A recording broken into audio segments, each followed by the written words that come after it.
саяси іс-шара мойындап, полиция бөліміне өзі барған, осындай өлім орын алды. Біздің сот отырысында енді өзінің қасақана қазаға ұшыратқан іс-әрекеттерін толық мойындаған жоқ.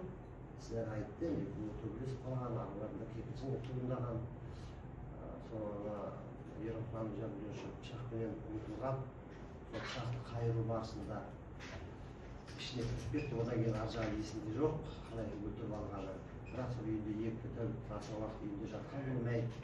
Сосын ешкімге хабарламаған, мәйіттен құтылу ойы туындаған, үйінде ес шыққаннан кейін.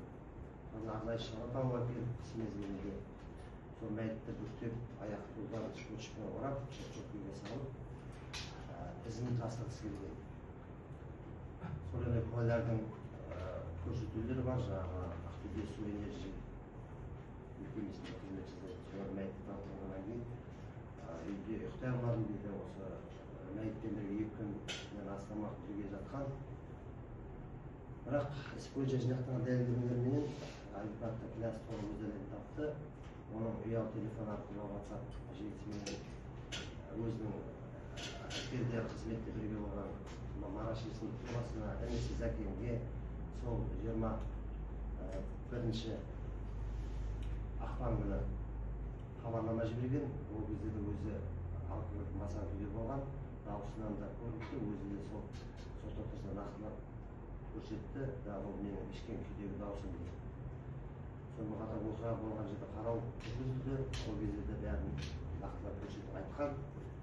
Шананы қайдан алынып, қалай мәйітті сөкімге салып, үйінен сүйреп көтеріп шығарып, сол шанаменен үйлердің арасымен қоқсаран апарып тастаған жөнінде. Енді қылмыстық, бұл қылмыстан аса ауыр қылмыстар саналады. 8 жылдан 15 жылға дейінгі мерзімге бас бостандығынан айыру жазасы көзделген. Қылмыстық жауаптылық пен жазаны ауырлататын мәселе ретінде қылмысты алкоголик масан күйде жасағаныңызды танады сот. Айыбыңызды мойындап келген іс-әрекетіңізді қылмыстық жауаптылық жазасын жеңілдететін мәселе ретінде танады. Сізге осы баптың санкциясы шеңберінде, яғни 8 жыл мен 15 жыл арасында 14 жыл мерзімге бас бостандығынан тағайындалды.